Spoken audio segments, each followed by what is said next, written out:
melawai.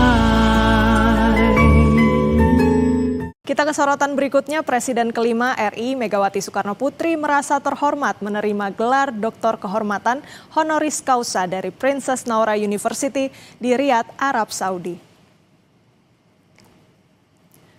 Penghargaan ini terasa spesial karena PNU merupakan kampus perempuan terbesar di dunia.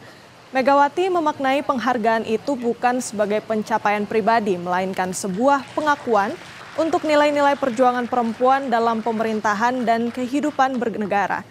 Dengan adanya anugerah doktor honoris causa ini, Mega mengaku tanggung jawabnya semakin besar.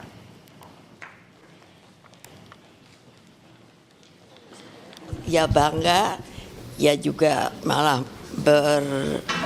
merasa bertambah tanggung jawab karena seperti mungkin yang sudah tadi saya katakan, semakin banyak dapat hadiah itu bukannya makin tidak sebagai bagian dari pameran, tapi menurut saya adalah tanggung jawab kemanusiaan supaya bahwa saya berarti dipercaya dari mereka yang memberikan saya baik profesor ataupun doktor honoris causa. Itu kan saya tidak pernah ditanya mau apa tidak, tahu-tahu mereka memberikan.